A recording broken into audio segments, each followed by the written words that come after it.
As we all know, NNAMDI KANU still suffer faith in the hands of these tyrants called government, and I don't think he should still remain in the custody of the DSS or behind bars or behind captivity or thereabout under Biafra. It is the headline says release NNAMDI KANU. Don't be like Abacha and don't be like Buhari. Now, lawyer tells Tinubu. Now, Tinubu is the president. President Bola Ahmed Tinubu has been urged not to tell the part of late, or not to tell the part of late military head of state, Sani Abacha, and former President Muhammadu Buhari over their stance on self-determination. Ejimako, the special counsel to KANU, said Tinubu should release the Biafra agitator and not tell the part of Abacha and Buhari. Tweeting, Ejimako also warned that the failure to release KANU would boomerang. According to Ejimako, dear Mr. President, it boomerangs when the state, in this case the president, fails to enforce a judgment, domestic or foreign, against the state, just because it's against the state. Whenever this happens, the legitimacy of the state is called into question. Free NNAMDI KANU now. Pursued by Abacha, President Tinubu went into exile in 1994, and in April 1997 he declared, "I don't believe in one Nigeria as it is."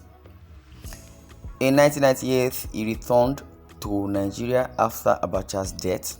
Mr. President, you once demanded self-determination.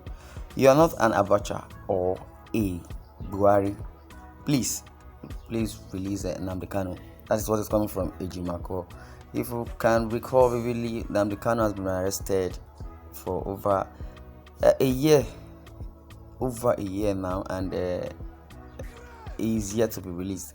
And the question is that what were his offenses and what did he do? Because I could remember, for those that followed, vividly the story of NNAMDI KANU, it was extraordinary rendered, all the way from Kenya down to Nigeria. What that simply means is that he was illegally, kidnapped. Kidnap is an illegal thing, but if you say illegally kidnapped again, that means or more, especially rendered, and I believe it's not supposed to be like that. A citizen of likes like you, and I believe Buhari, turned deaf ears, because Buhari did not even, understand what self-determination simply means. Same as Sunday Igboho also, because NNAMDI KANU and Biafra, or let me assume NNAMDI KANU and IPOB, the indigenous people of Biafra, are agitating for self-determination, and it is under the constitution that you have freedom to, freedom of association, you have freedom of speech, freedom of movement, and every other thing, provided it is not violent. And that is what it is. And if Tinubu, as he claims, being an economist, being a president, being a philanthropist, and he thinks he is a human like all of us, and he is not on the other side of sentiments, and people accepted him for the Muslim ticket and the non-Muslim Christian ticket.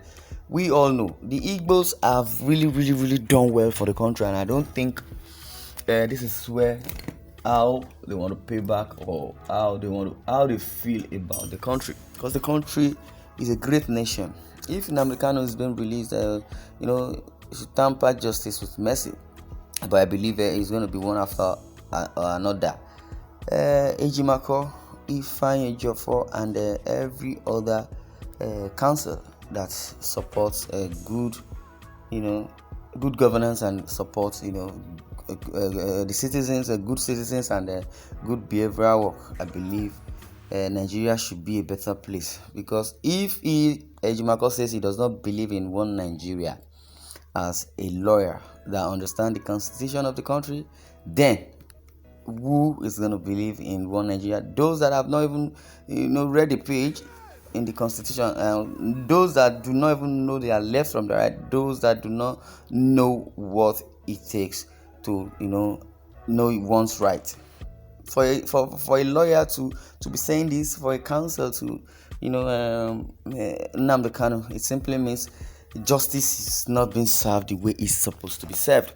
Because I can remember vividly the last time I checked, justice for one is justice for all. NNAMDI KANU is still there languishing. I believe Sunday Igboho, in the other hand, is still hiding his head. But what we hear here is subsidy remover, going to court of appeal to register your complaint about presidency. Some persons are being selfish. Politicians are running up and down, looking for a way to have a contract. So many people are doing their thing. I could remember what Pastor Paul Adefarasin said. In early time when Nigeria was, going through turbulence, he said it's high time for congregation or members of the public to have a plan B. Forget being Christian, forget being Muslim, forget your faith. Now, the salvation they talk about is personal. Now you need to have a rethink, or rather have a plan B. So many people disengaged his comment. They said, no, how can you tell us to have a plan B? Are you not a pastor? Can't you tell the mountain to move? Can't you tell the government to subside? Can't you tell Buhari to keep short? Can't you? No, God is not a magician, and God is not a man that should lie. Because anything God do, or whatever he does it perfectly. But there are people that he would want to admonish or to send that, oh, you go and do my job, do this, do that, and if you're going to do it, he's going to help you to do it well. So those are signs of warning. Those are signs of warning for good deed.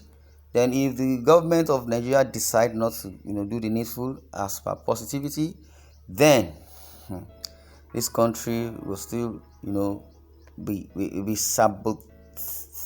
sabotaged by hoodlums or by people we think they are leaders. Because as soon as I still want to check, I'll say we are the leaders of tomorrow. The children that are coming behind are the leaders of tomorrow. 30 years down the line, they are still coming. They are still leaders of tomorrow. I'm not really sure of that statement. Yeah, they might be leaders elsewhere.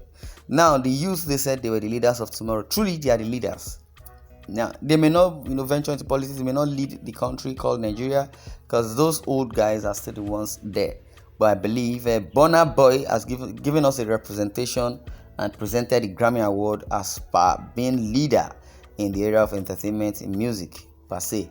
But in other words, when last did you hear that one politician go win Grammy or he was nominated for a good award? No. Nigerian leaders, they only fight for their pocket, fight for whatever, a personal gain, politics, because they know they can embezzle money. It's not like they want to go and work. Now they're talking about palliative, talking about subsidy, all these things. I don't know where it's coming from.